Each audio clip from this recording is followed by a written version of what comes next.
Hello everyone, my name is Kyle. I'll be working with my partner Matt, and we're going to teach you today about adding and subtracting polynomials. Thank you, Matt. In the past, we've worked with monomials, which as you know can be a whole number. It can be a variable, it can be those multiplied together, it can be anything. But today we're going to be working with polynomials, which is essentially multiple monomials, two or more, that are connected through addition or subtraction. Now, the normal way that we're going to notate polynomials is in standard form, and that's when the polynomial starts with the largest exponent and remains in order from left to right, as Matt is showing us right now. Now, the degree of a polynomial is the way of classifying the polynomial.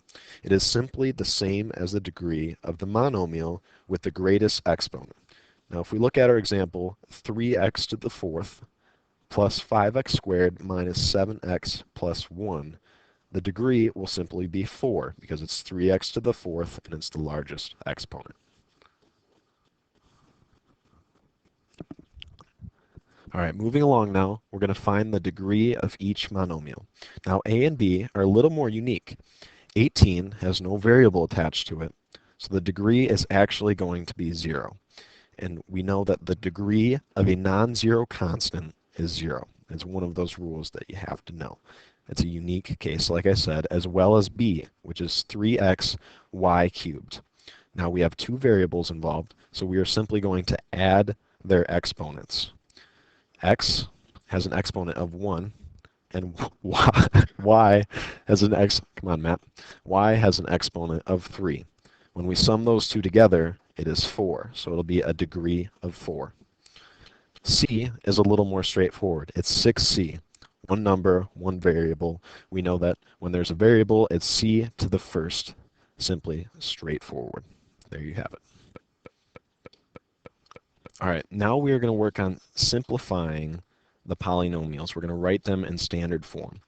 In example A, we have negative 2 plus 7x. Well, we're simply going to reorganize that. We're going to put the 7x out front, has the variable in it. We're going to drop the positive sign. We know it's positive. And then we're going to put the negative 2 over to the right. So as in final, we have 7x minus 2, which creates a linear binomial. In example B, we have 3x to the fifth minus 2 minus 2x to the fifth plus 7x. Now if you notice, we have like terms. There are two variables to the fifth power. So what we can do is we can place those next to each other. 3x to the fifth minus 2x to the fifth. As you know, in the second line, the terms are in order. And then we can combine like terms. 3x to the fifth minus 2x to the fifth is actually just x to the fifth. And then we leave the 7x minus 2 in order behind. That would be considered a fifth degree trinomial. All right, now we're going to learn how to add polynomials both vertically and horizontally. Our initial instructions are to simplify. We're giving two polynomials, 6x squared plus 3x plus 7 plus 2x squared minus 6x minus 4. We are first going to try and add vertically. To add vertically, we're going to drop the second polynomial below the first one. As you see, we have the 6x squared polynomial over the 2x squared. We're going to add vertically to make 8x squared. Moving over to the next column, we have 3x and negative 6x. We're going to add those together and get negative 3x. Next, we have our c values, plus 7 and negative 4. We're going to add those together to get plus 3. Your final answer will be 8x squared, minus 3x plus 3. Method 2, adding horizontally, involves grouping like terms, then adding the coefficients. We place each polynomial next to each other, left to right. We're first going to add together, we're going to group together the x squared terms. We have 6x squared plus 2x squared. Then we're going to add together simply, or group together, the x terms. We have 3x minus 6x in parentheses. Lastly, we have our c values again, 7 and negative 4. We're going to group those together to make 7 minus 4. Do all of your math with inside the parentheses, 6x squared plus 2x squared to make 8x squared.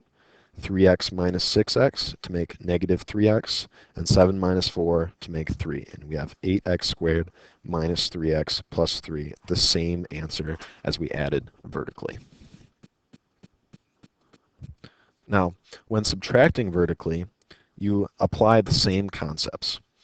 You take the initial polynomial and place it below, you take the second polynomial and place it below the initial polynomial, except we have our negative sign in front of the second polynomial, so we know we're subtracting. When you look within the column, you're going to subtract down. You will take 2x to the third minus 5x to the third. Same as in the second column. You will take 4x squared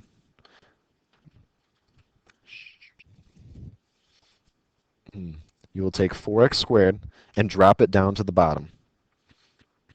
After you have done that, you look at your next like terms, which are x values.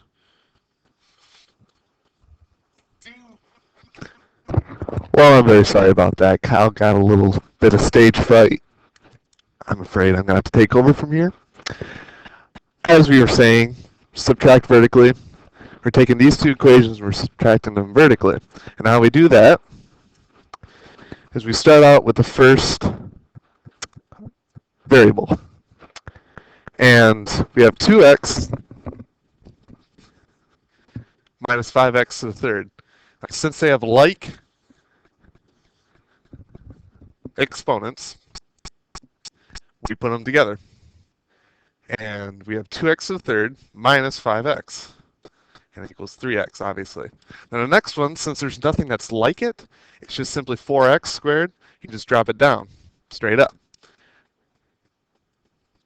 But, however, if you had, let's say, 2x squared, and you were minusing that, because this would be put into that, you minus 2x, end up being 2x squared. But granted, that's not our issue. Next one, it's the same idea. We have minus 2x, but there's nothing up here.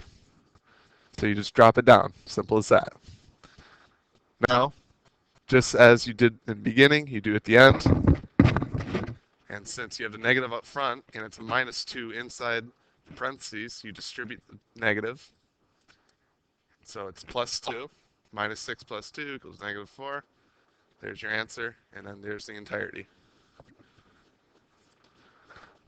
All right, now we will discuss subtracting horizontally. When subtracting horizontally, somewhat of the same idea, a little more complicated. You take the 2x to the third and 5x to the third. Distribute the negative on all the signs inside. So you'll end up with 5x to the third to the negative minus 2x plus 2. Same idea as you had before. Now, you take 2x to the third minus 5x cubed. That'll equal negative 3x cubed. Now, since you have 4x squared, it had nothing underneath here that was squared, so you simply add it over here. Same idea with the 2x, but since it was minused, you put it at the end here as minus, not plus. Now, for the negative 6 and the plus 2, negative 6 plus 2 equals negative 4. You put that at the end here. And there you have it. That's subtracting horizontally. Thank you. Gotcha.